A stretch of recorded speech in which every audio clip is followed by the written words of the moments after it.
Hey everyone, this is Deepak from Amazon India. Welcome to the Facebook Live series of Amazon Books India. Today we have with us two multi talented authors, Mira Sethi and Janice. I welcome you both to this live session. Before the conversation starts, I would like to introduce the speakers. Janice was given the Young Writer Award by the Sahitya Academy and the Cross Book Award for Fiction in 2013.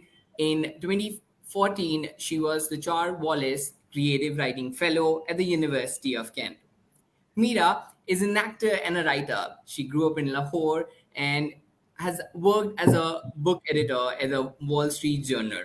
She has written pieces for the New York Times, the Wall Street Journal, and the Guardian.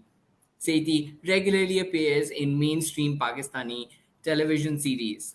Sethi's newly released debut novel, Are You Enjoying, is instantly popular among readers. Also, it is now picked by Malala's book club as their July read. To viewers, I request you to keep posting your comments in the comment section, and our speakers will take them at the end of the session. Handing over the conversation to our speakers now. Thank you, Deepak. And good evening, good morning, whichever part of the world you happen to be in at the moment. Thank you for joining us. And we're here to celebrate a really, really special event. We have Mira's debut book being published. It's a collection of. Novel. Yes, Yeah. which is why I said debut book. I did say debut book. A collection of short stories called Are You Enjoying? And Mira, to begin with, many, many, many congratulations. The book is out in the US, it's out in the UK, I know, or will be out in the US, I think. Yeah. Yeah, right. Fantastic. And of course, in this part of the world as well, in Pakistan, in India. As Deepak mentioned, it's Malala's book club book. So just really such resounding success and so many congratulations to you. I had a friend who told me once that you have one shot at a first book and you really want to make that count. And I've just finished reading Are You Enjoying? And Mira, I think you've really made it count. So many, many congratulations. Yeah. That means a lot, and thank you, Janice, so much for agreeing to do this. I know it's like 8:30 p.m. there on a Friday night, and so I really am deeply appreciative. And to all those of you who are tuning in, hello, salam, namaste, good evening, good morning. It's so wonderful to be here. Thank you, Deepak, for that lovely introduction. And just to give you guys some context, those of you who are here, this is the Indian cover that you guys have been reading and posting about, which I'm very grateful for. And this is the American cover, which is very different. It has a little bit of my coffee mug on it. So it's, but they're very different vibes, This is this is a revelation, the American cover sort of lifting, I don't want to say the veil, but it's lifting something, the page, shall we say. It's lifting the page to reveal something burning and secretive inside. Whereas this is kind of chaotic and colorful. And I think the ennui on her face, like the boredom on her face, is juxtaposed with the title, which I really like.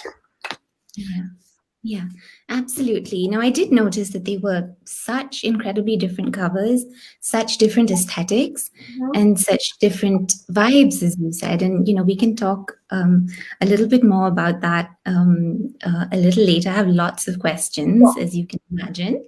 But let's begin sort of really at the beginning, Mira. I know that you wear many hats. You are a TV actor, you have been an editor, a books editor at the Wall Street Journal, you have hosted a talk show, and I'm just wondering how did writing weave its way into your life?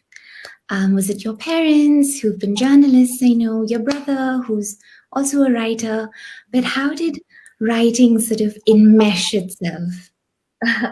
I like that. I like the use of enmesh because that sort of is what happens. But I've been writing, Janice, since I was 16. You know, I was a very bad student in school, and the only subject I was good at was English and telling stories. And I remember my teacher used to say to me, "Stand up, Mira, stand up and read your essay."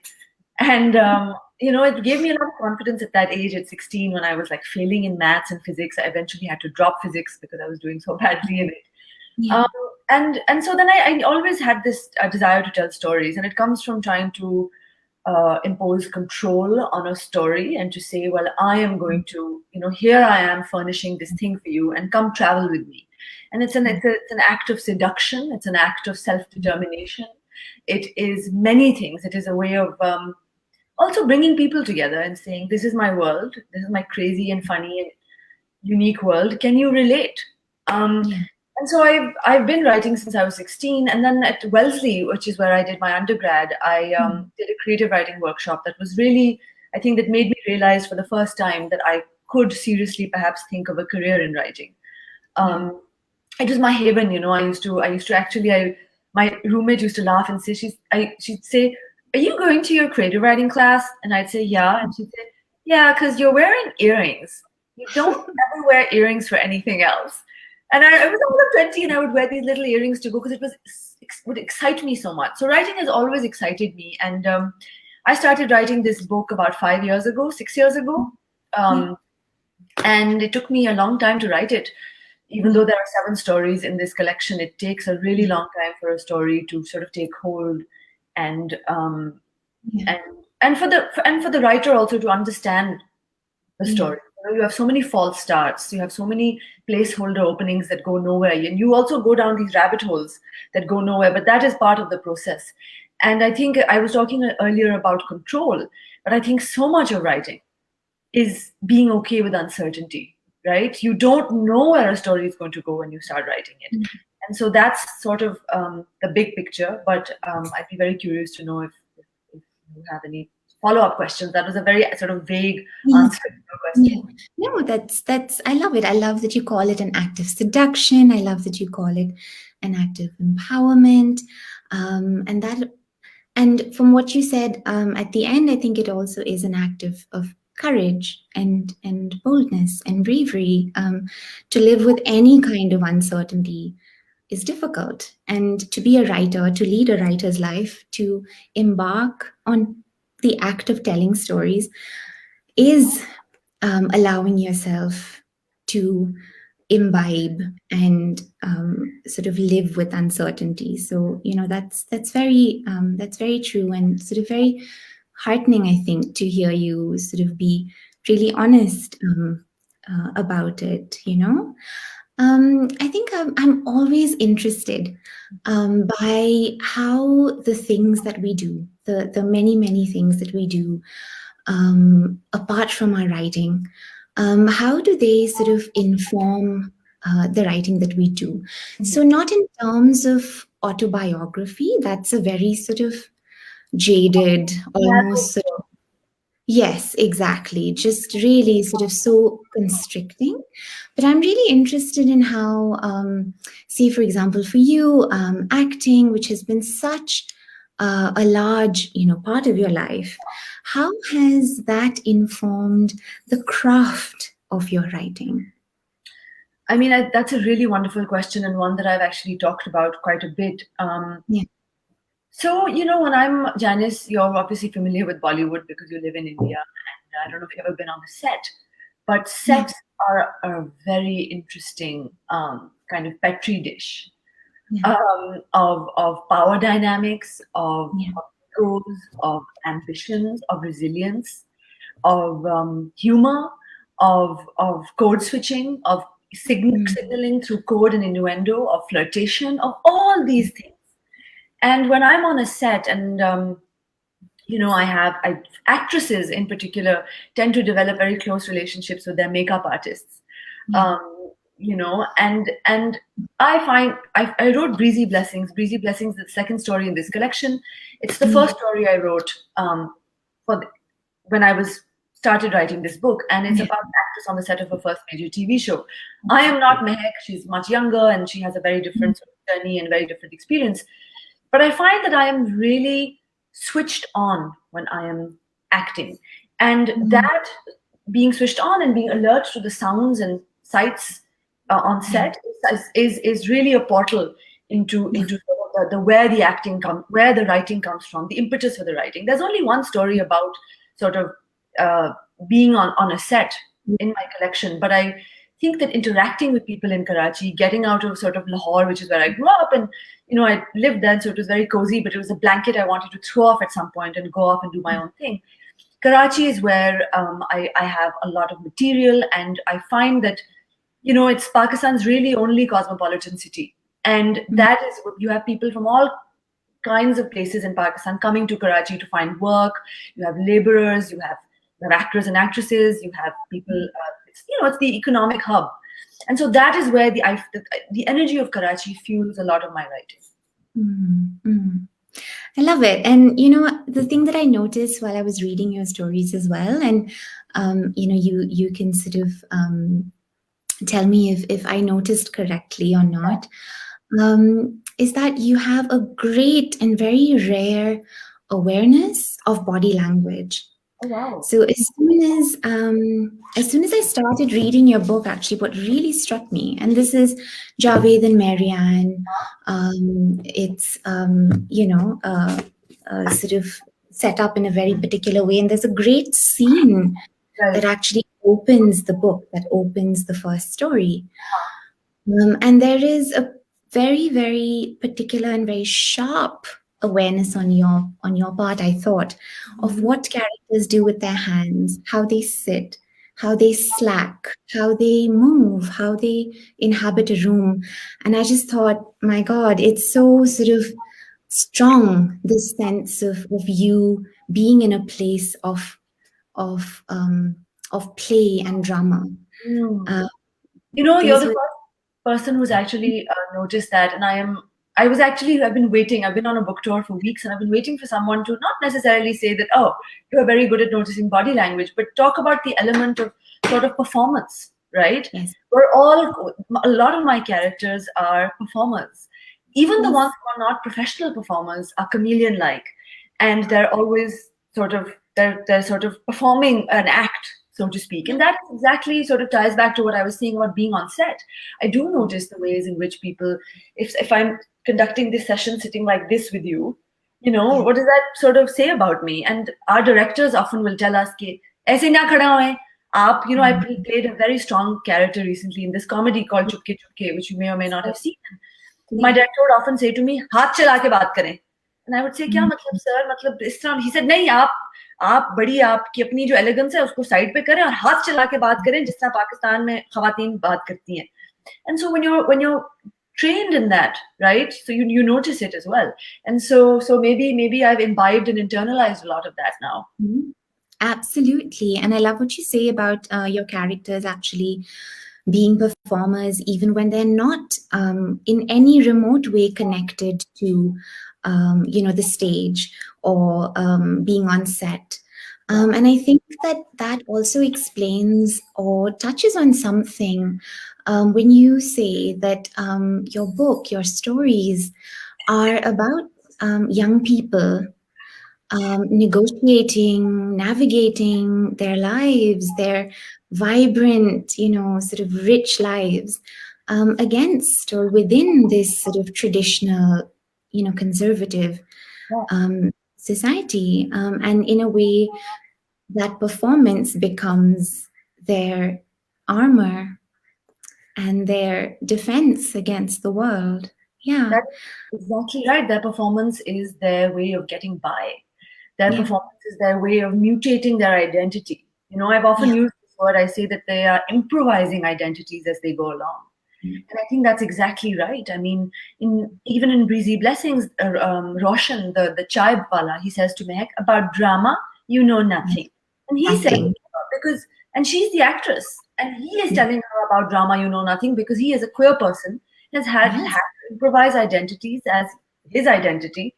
as he goes along. And he's constantly, the sad thing is that he's constantly navigating his identity, but he doesn't even have the privilege or the luxury of actually asserting it.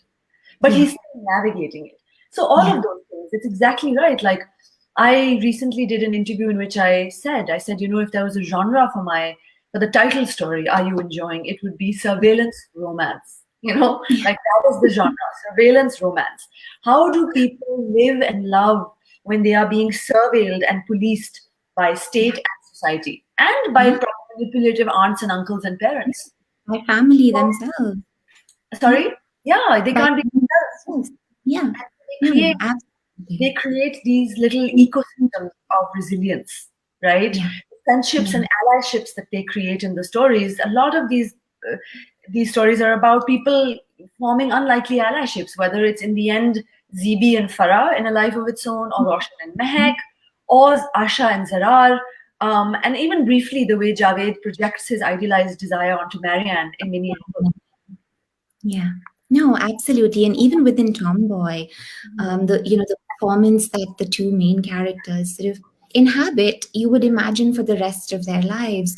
And I think that just to go back to what you said very briefly at the beginning, that you've always been a storyteller, I think that writing is so much about storytelling, but also storytelling as performance. And I think that, in these short stories, what you do, sort of acting, being on set, and telling stories, writing, it just sort of comes together so nicely and so sort of organically. It doesn't seem forced. It doesn't seem sort of overwrought.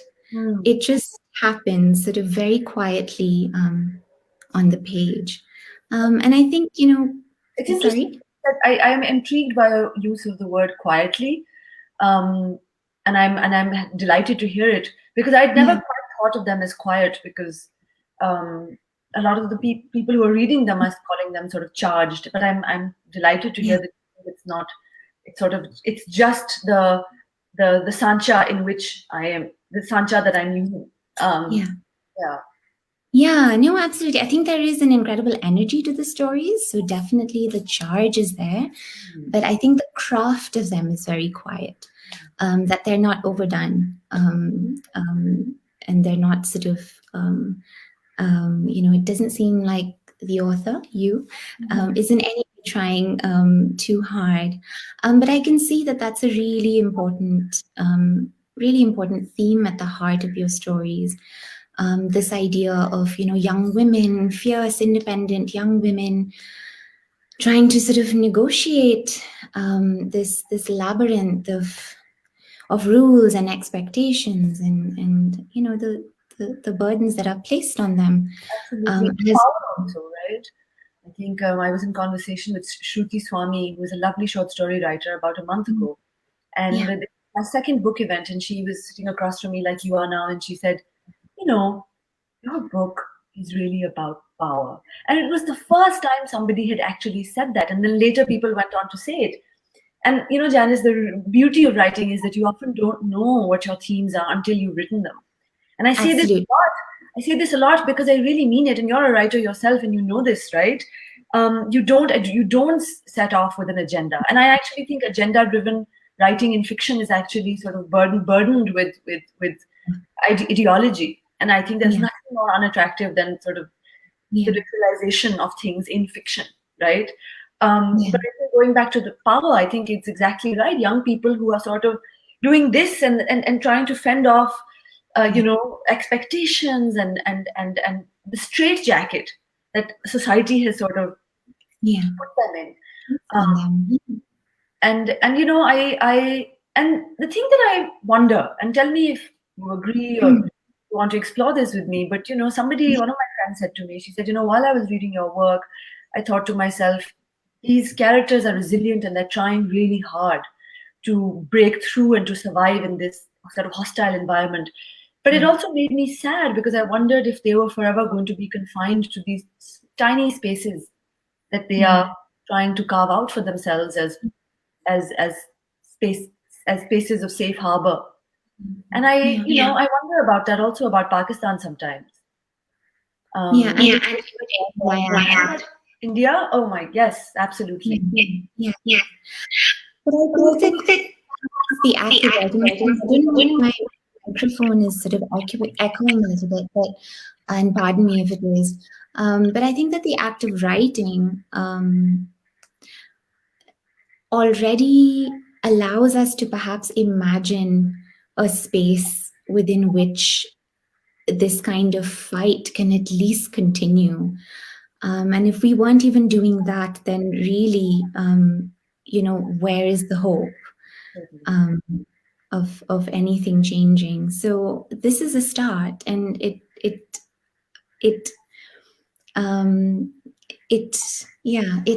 it can't, I think, be a place where hope dies. I think it's a place where hope lives.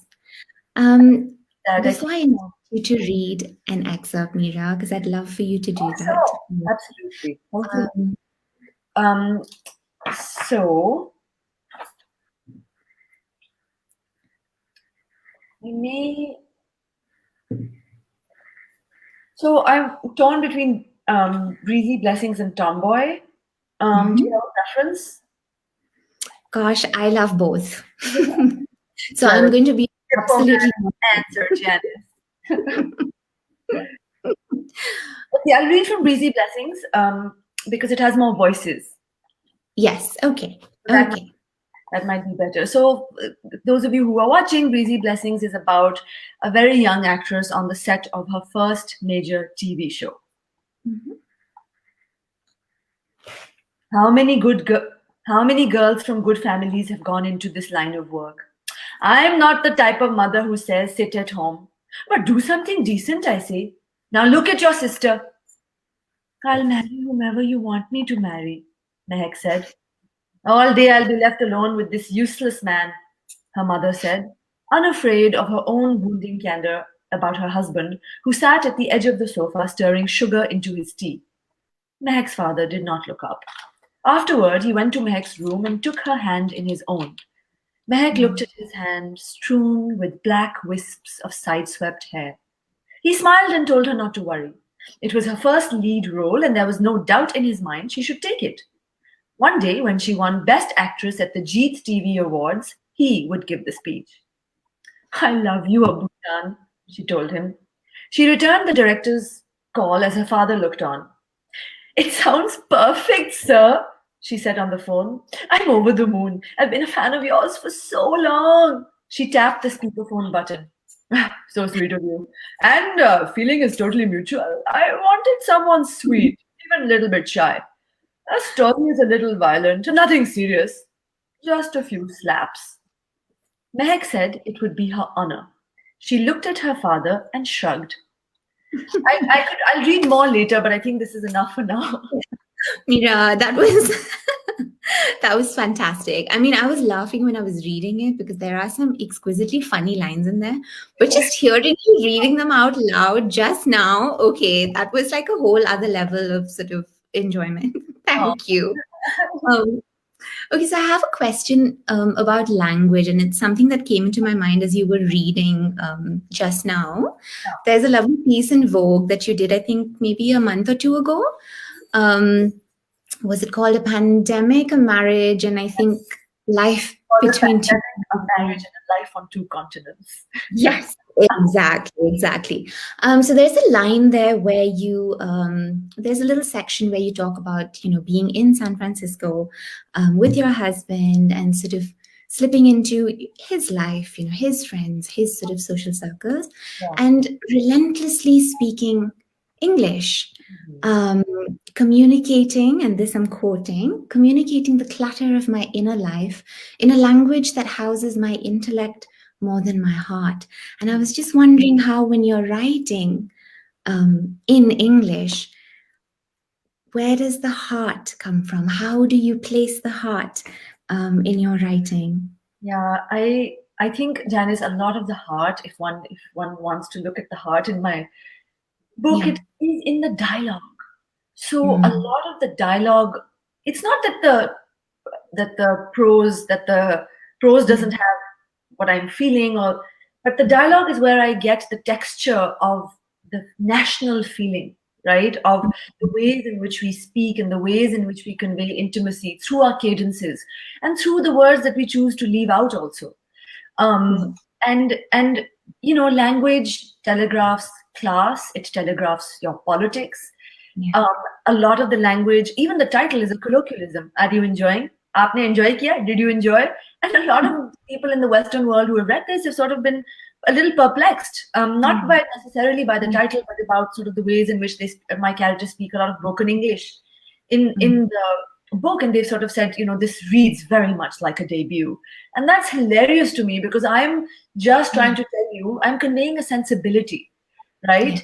And so yeah, the dichotomy between head and heart. Look, when I listen to a song that is produced by A.R. Rahman, or that is sung in the voice of Farida Khanum, I am transported, and that is my heart responding to the transportation, right? It has nothing to do with my intellect, but that is in Urdu, that is in Hindi, and jo lachak hai gaane ki, that is how I respond viscerally. So the visceral response is in Urdu, which is what I grew up singing. But because the language of instruction, I grew up sort of speaking, but because the language of instruction was English in school, my intellectual life has always taken place in English. So that is sort of these are the two worlds, and a lot of the people I'm inspired by, Janice, they are Urdu speaking characters, right? Even Usher in the title story, so he says about him, she says, she wondered how the thoughts in his head, forged in Urdu, were released so quickly and bizarrely into the English wild. And that is a comment. That is the comment on my writing process too, because a lot of my thoughts, when I'm observing people, are forged in Urdu, and then I think, okay, now to translate this sensibility into English. And I think a lot of writers from our part of the world who write in English, who write contemporary fiction in English, but who operate in a tradition and a milieu and a sensibility of Urdu and Hindi, have to navigate this. Yeah. No, lovely. And I love that actually the heart lies in the spoken then, in the words that people speak, in the words that people say. No, that's really lovely. And I was so sort of keen on asking you that, because it was a line that really struck me from your piece. Just to quickly go back to the title, and of course it's the eponymous sort of, story, it's the titular story, and it comes right at the end, and it's a line that's lifted from a rather intimate moment in the story, shall we say. And I'm not going to sort of reveal more than that, because all of you of course must read the story and figure out exactly what I mean. But I can see why the story is titled Are You Enjoying? And I'm just wondering what your thoughts were behind the title, sort of branching across the collection of stories, sort of being an umbrella for all the stories in your book. I mean, it's always a hard one, as you know, because you're yourself a writer. It's hard to sort of have one title speak for the whole collection. But I think this was my most playful title. It was a title that was nodding to the sensibility of the collection. And this kind of, he says to her, are you enjoying? and that is so the sort of, it's not camp in the actual moment, but my book has a camp sensibility, which is why I lifted the epigraph from Dilwale Dulhaniya Le Jayenge, which is that are such marriage. And a lot of people think it's a nod to Bollywood, but actually it's a nod to the campy sensibility of my book. You have Henry James, you have a nod to psychological realism, which I'm really interested in as a medium, and then you have camp. And so I think this was a nod to that. And they exist very happily. Well, I certainly hope they do, and I think that look, like the other titles are not, they're telling of what's inside, but they're not fun, right? Like, I mean, I couldn't have called my collection A Man for His Time. Like, no. Right? Definitely not. Or The Apple, which is kind of doesn't have context. No. So, or even Tomboy. So this felt like the most Yeah, as you said, it's a sort of umbrella title. Yes. No, I love it. It's really mischievous. And I love that you said the word playful because actually I was watching an interview that you did with Mahira Khan, which was a lovely sort of, a lovely chat. And there was a moment there where the two of you were talking about this sense of play and playfulness and how actually that sense of play is so much a motivating factor in the careers that you sort of have carved in the things that you love doing, being on set, acting, playing, and how it's that sense of play that kind of keeps you motivated, and young and sort of spirited. So I love that you said that because it actually really just nicely captured that sense of play that I think um, you know, runs so strongly through all the stories in the book. I think I'm also intrigued. Sorry, Mira, were you going to respond Yeah, to I that? completely agree, and I think I think that being on set is such a privilege and a delight, and I just couldn't agree more with you. Yeah. Yeah. I'm really intrigued. So a lot of the stories, of course, feature very progressive characters. Farah is sort of, incredibly relatable and sort of someone that you can sort of pluck out and say, I know what she's feeling and I know what she's thinking. And I would imagine it's not easy to write ever, but I would imagine that it is easier perhaps to write characters that we like, that we agree with politically, that we sort of are familiar with. They're kind of like our friends, the little bubble that we sort of move around in order to stay sane, really, in these times. But I was intrigued by A Man for Our Times. I thought it was a really interesting stories to be placed within sort of, within the book about Hafiz, who's quite a radicalized young man, and sort of, writing about him and his background and sort of his family life. I was just wondering um, how you did that, and how is this story placed within the collection for you? Yeah, I mean, it was hard to go into interiority, to channel the interiority of Hafiz. But Janice, as in India, campus Yeah. politics is huge in Pakistan, and campus politics is a site. It is like a really, really interesting place where a lot of complicated and problematic and interesting things brew, right? You have right-wing politics, you have now in Pakistan an emergent kind of left politics as well. But the dominant discourse on state campuses, is sort of just conservative politics. About a month ago at the Lahore University, there were these two students, a girl and a boy, and I think the girl proposed to her boyfriend publicly. Mm. She proposed, and he was delighted, and he said yes, and they subsequently embraced. And the university expelled them, saying this was in violation of some unwritten code of conduct, right? Mhm. And this kind of stuff really gets under my skin. So now public displays of affection are somehow haram. Public displays of affection should be policed. It was such a joyous moment. It was a joyous and uncomplicated moment of two people just hugging and embracing and saying, yes, like I'll marry you. And I think that, so I'm really interested in why it is that we police Yeah. people in this way. And so A Man for His Time comes from that search about violence and where violence is bred and the context in which our people go towards violence. And as you can see, and I think telling that backstory of his father having a drug problem and his mother sort of being the strong matriarch, even the mother, even in that story, is sort of really incredible, really, because she doesn't put up with his shit and she calls him out on his behavior. But to give Yeah. that backstory was also important because I think that violence happens when people are adrift, when the state doesn't have a social contract with its people, when the state has refused to provide services, and people become desperate, and then they search for identities that make them feel powerful. So Hafiz is in search of an identity that makes him feel powerful. The story is really about a crisis of masculinity, actually. And so it took me a really long time to sort of be in his head. And I think what really helped was the backstory. So the backstory, writers write backstories for themselves often to get into, to understand their characters better. And the reason I put it in the collection is because that is also a Pakistan that exists. One of my friends very brutally said to me, I said, "Acha to kaun si story sabse achhi lagi?" And he said, "I liked a man for his time." And I said, "Acha, how come?" It's the first time anybody had said, "I liked a man for his time." And I said, "How come?"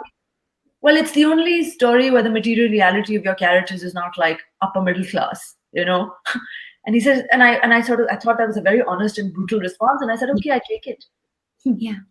Yeah, no, absolutely. And it is a story that I think settles on you in a deeply disquieting way, and sort of stays in a deeply unsettling sort of way as well. But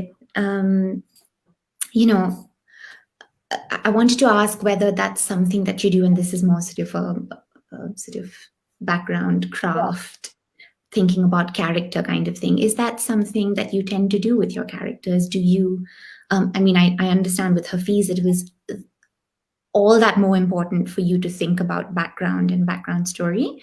Is that something that you tend to do with the rest of your characters as well?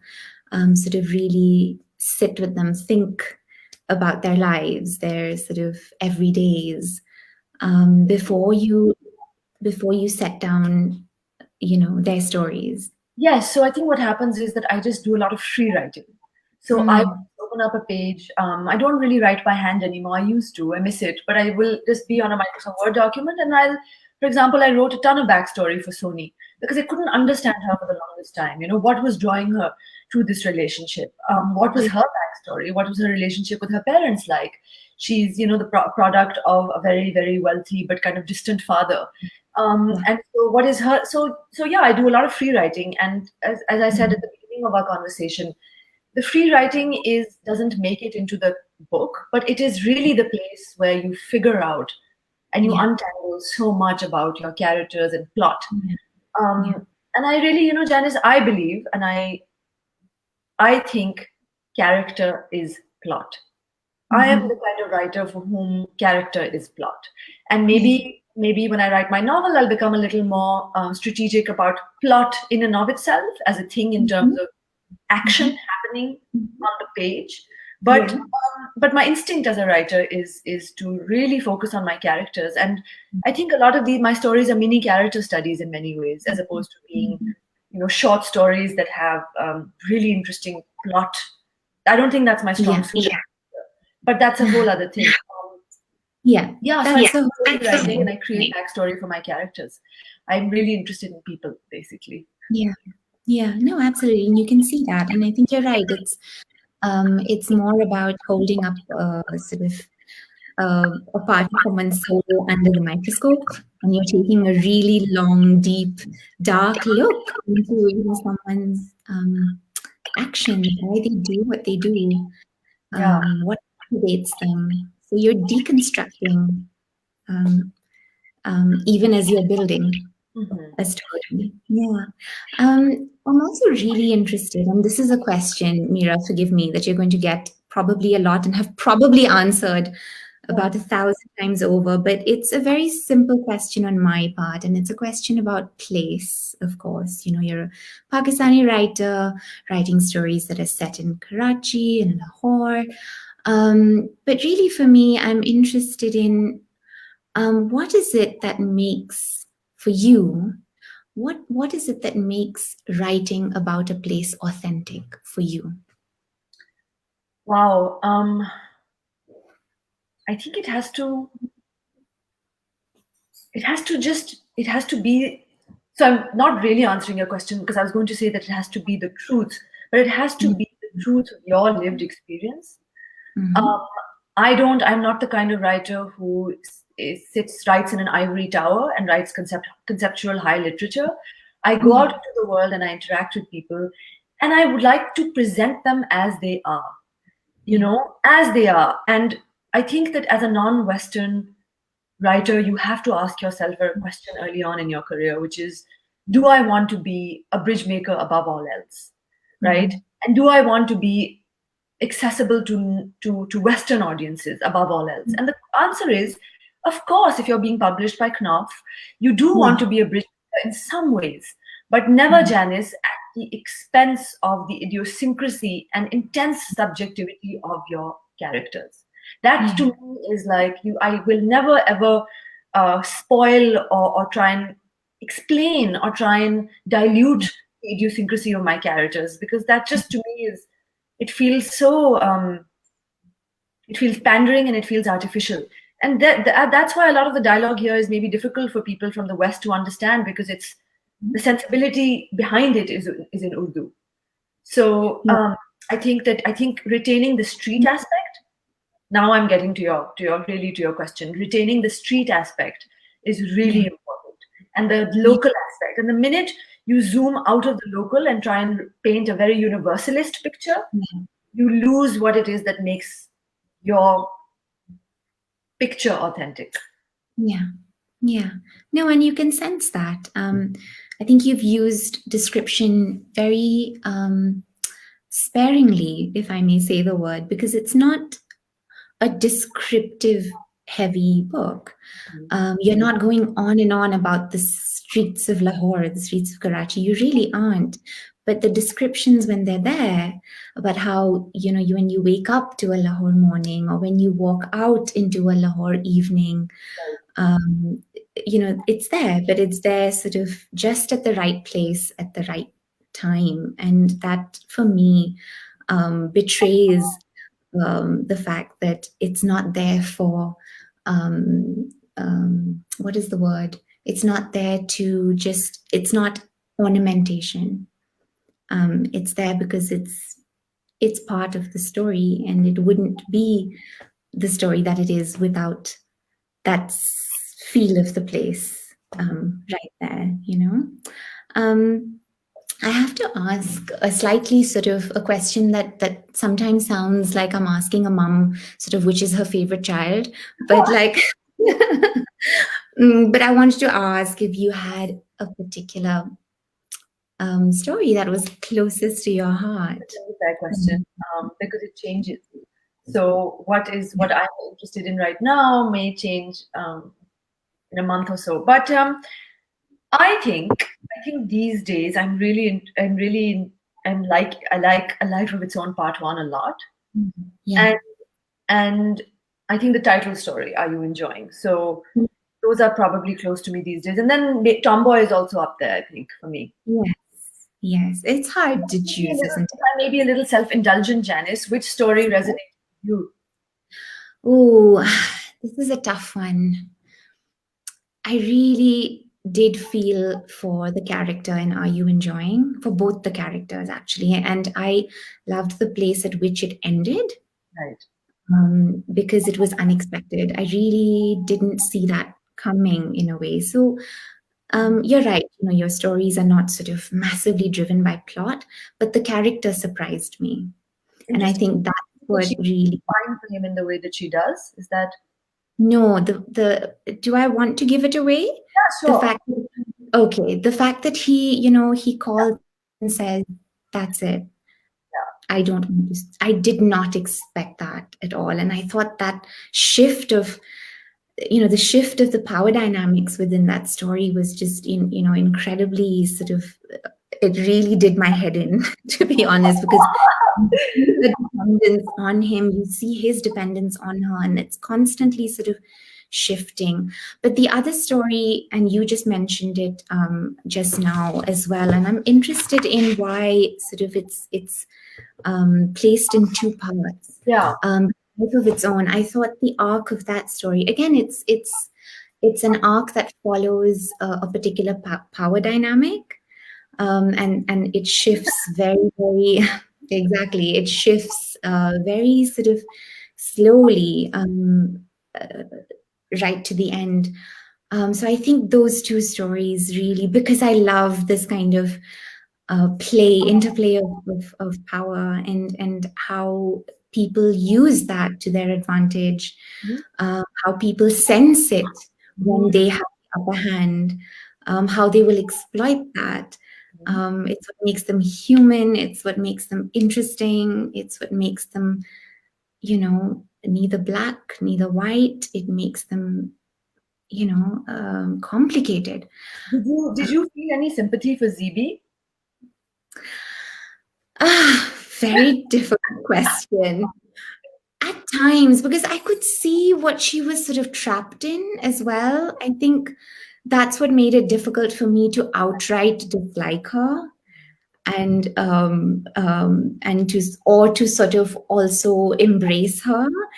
But I thought that she was much more interesting as a character because of, like I said, the shift in the power dynamics in the second part of the story, because you really sort of do see how she's changed. Now, I'm also interested in structure. I'm deeply obsessed with structure, Mira, so forgive me, but very quick question before we move on to audience questions. I promise I'm not going to keep Mira all to myself. What were your thoughts behind placing A Life of Its Own in 2 parts within the collection?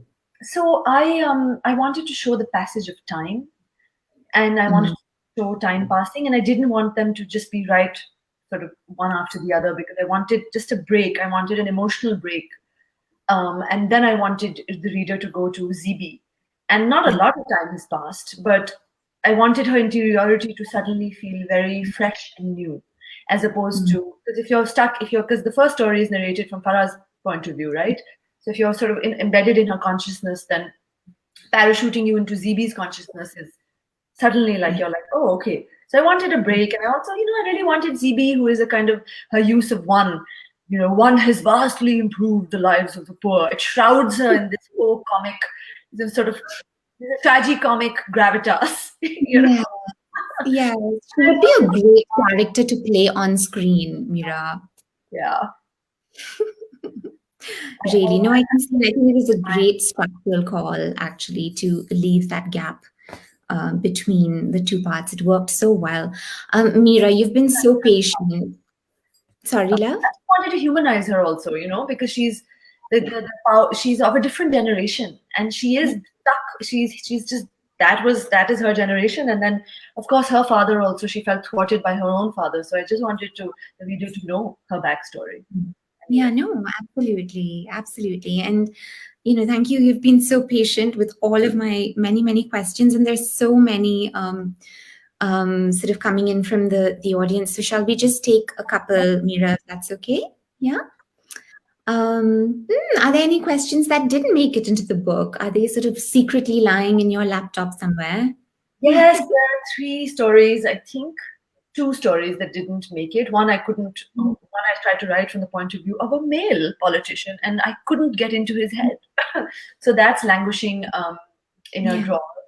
And then I wrote a story from the point of view of a child. From the point of view of like a 7-year-old, 8-year-old, I think. And it did.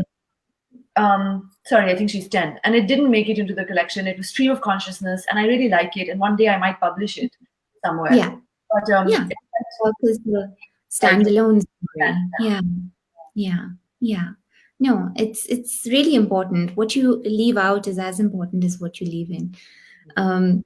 So let's take a couple of other questions. As women writers, okay, in an era of transition, what do you feel is the role of books and their movie adaptations to give new role models to women? I think it's a brilliant question. Thank you for asking it. One of the things that I now want to do as an actor is to try and write scripts myself.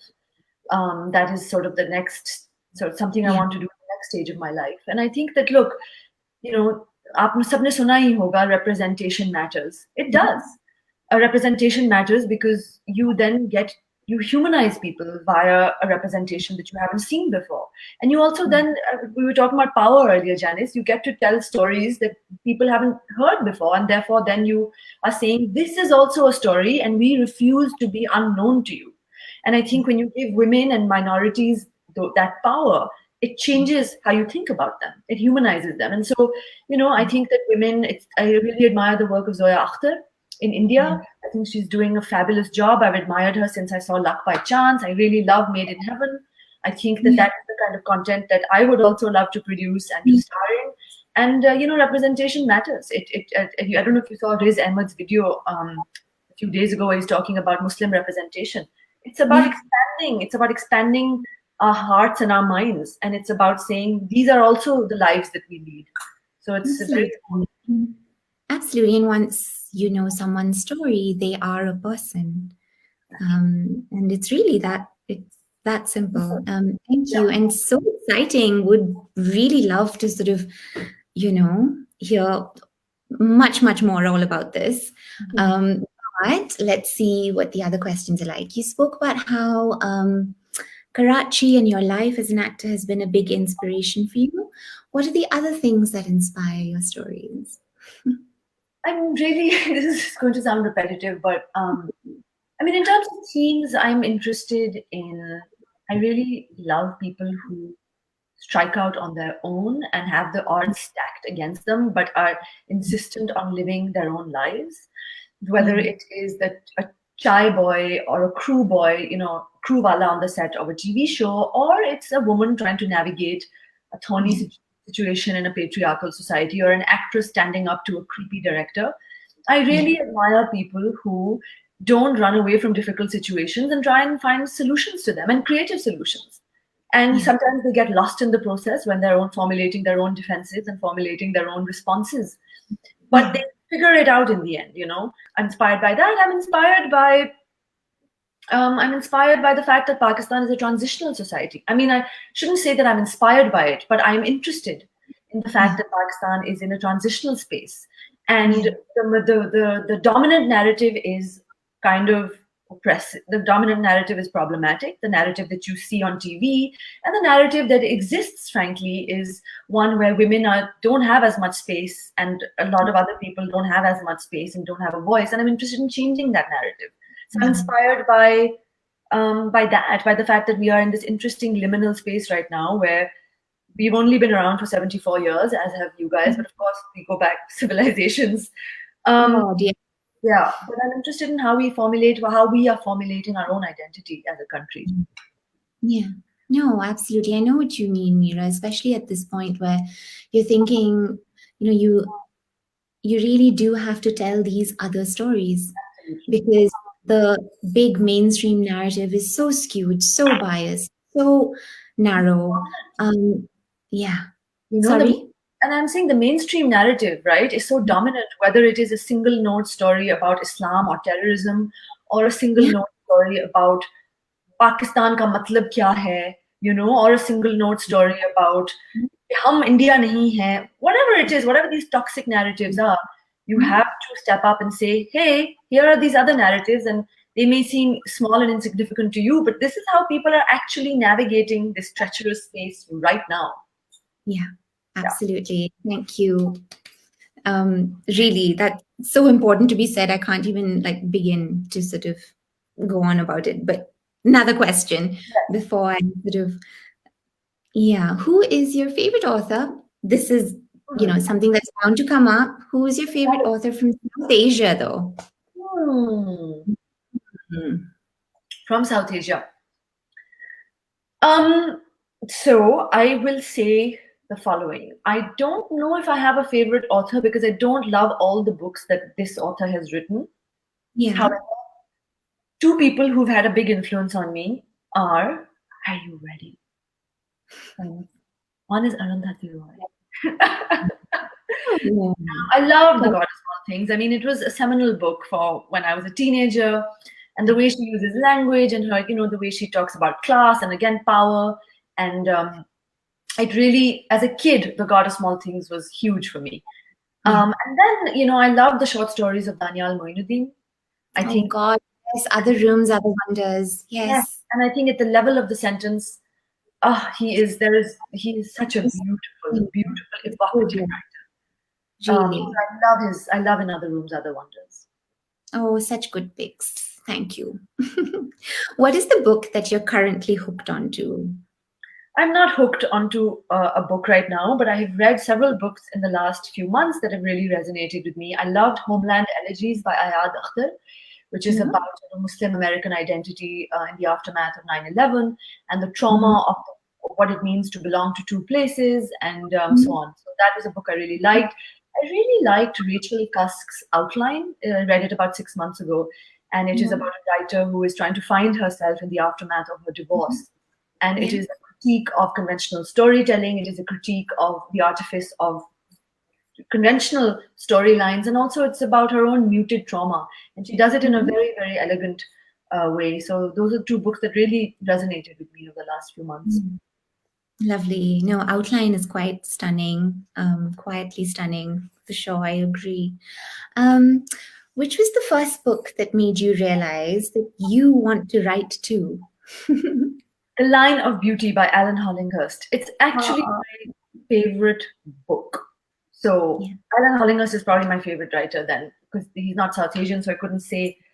But that book, Janice, have you read it? Yes, I have. Oh my God. I think it is Exquisite. so funny and intelligent and alert to the smallest things. Nothing misses him, he misses nothing, the narrator. And Mm, for Alan, because he's sort of channeling his yeah. voice, but it's set in the 1980s in London and in Thatcher era England, and it is about a young student who has just graduated from university who comes to stay as a lodger in the Yeah. home of a wealthy upper class family, and he sees them Yeah. very clearly. And I think Alan Hollinghurst is a beautiful writer, and he's Oh, funny as hell. he is funny and sharp, really, really sharp. Yeah, no, incredible book. Oh, fantastic. I don't know if we have time for any more questions or if we're sort of. We'll probably take one more because you have 3 minutes. Oh, okay, love. Do you think as we become more and more sensitive as a culture, especially in India, how do we balance the characters' natural playfulness to come out unapologetic as they are without the context of purposeful guardedness? Okay, This is I interesting. So yes. I think we become more and more sensitive to the culture, especially how we balance them with natural playfulness to come out as unapologetic. I can't quite read uske niche kya likha hai, but I think that's the question, but I'm trying to figure it out and trying to sort of weave my way through the lines to figure out what the question is.